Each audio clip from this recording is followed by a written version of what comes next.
Assalamualaikum warahmatullahi wabarakatuh. Saya Ahmad Azian Saim Karim dari kelas 1211 akan menjelaskan sedikit tentang Indonesia di tengah konstelasi Perang Dingin. Sejak awal kemerdekaan, Indonesia telah berada pada posisi yang sangat strategis di Asia Tenggara dan dengan potensi untuk kekuatan mempengaruhi keseimbangan kekuatan global. Pada masa pemerintahan Soekarno, Indonesia Indonesia aktif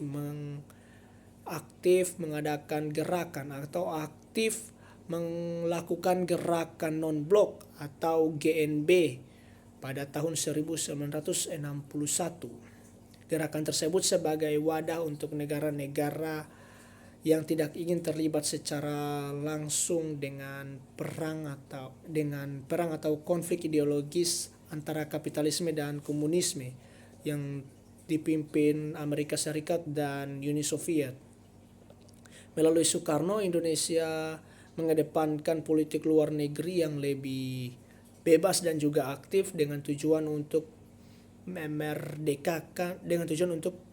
memperjuangkan kemerdekaan negara-negara yang masih terjajah dan juga untuk menghindari pengaruh besar dari kedua blok tersebut.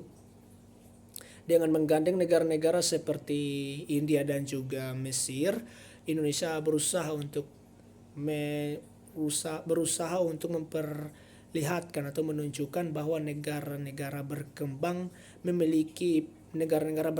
dan baru memiliki peranan penting untuk menciptakan dunia yang lebih adil dan juga damai. Namun dalam konteks perang dingin, Indonesia juga menghadapi ketegangan yang semakin meningkat dengan blok barat, terutama setelah perkembangannya Partai Komunis Indonesia atau PKI. Sekitar di awal tahun 1960-an, Indonesia mengalami peningkatan pengaruh komunis yang sangat tinggi hingga mencemaskan negara-negara barat. Amerika dan sekutunya khawatir perkembangan komunis di Indonesia membuat Indonesia menjadi negara komunis yang terbesar di Asia Tenggara. Puncaknya terjadi pada tahun 1965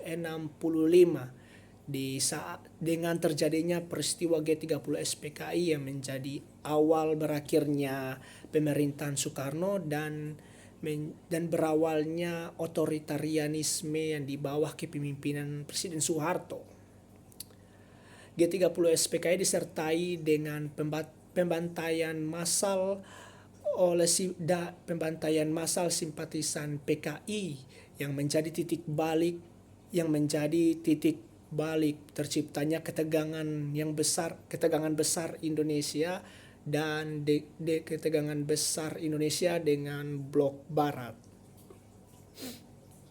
Namun demikian, Soeharto yang telah menggantikan Soekarno dengan cepat menjalin hubungan yang lebih erat dengan negara-negara barat, terutama Amerika Serikat, serta menempatkan Indonesia pada orbit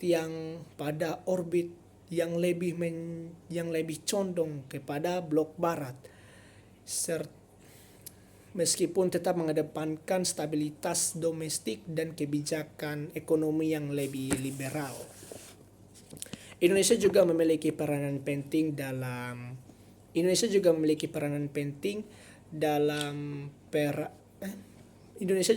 prestasi dalam konflik perang dingin. Salah satu prestasi Indonesia yang terbesar adalah peranan Indonesia dalam pembentukan ASEAN atau Association of South Asian of Southeast Asian Nation pada tahun 1967. ASEAN dibentuk untuk menjaga stabilitas kawasan dari kawasan wilayah Asia Tenggara dari pengaruh atau dari ASEAN dibentuk untuk menjaga stabilitas kawasan Asia Tenggara dari ancaman komunis serta menjaga atau mengurangi ketegangan antar negara-negara Asia Tenggara yang baru merdeka. Indonesia bersama Thailand, Singapura, Filipina dan juga Malaysia bekerja sama untuk membentuk organisasi ini dengan tujuan untuk mengurangi atau dengan tujuan sebagai langkah konkret untuk mengurangi pengaruh luar terutama dari blok barat. Peran aktif Indonesia dalam ASEAN menjadikan Indonesia sebagai negara yang dapat dipercaya untuk menyuarakan kedamaian dan juga kestabilan di sekitar kawasan. Diplomasi Indonesia di kawasan Asia Tenggara dan sekitarnya terus berkembang, membuat Indonesia menjadi pemain utama dalam menjaga keseimbangan kekuatan di Asia. Keterlibatan dalam konflik regional. Di luar masalah domestik, Indonesia juga terlibat dalam sejumlah konflik regional selama era Perang Dingin, seperti invasi ke Timor pada tahun 1975 yang memicu kritik internasional terhadap pemerintahan Soeharto. Meskipun mendapat dukungan dari negara-negara barat terutama Amerika Serikat atas alasan anti-komunisme, tindakan Indonesia di Timor menambahkan kompleksitas dalam kebijakan luar negeri Indonesia. Selain itu, Indonesia menghadapi masalah separatisme di berbagai wilayah termasuk Aceh dan juga Papua. Sekian mungkin yang bisa saya sampaikan.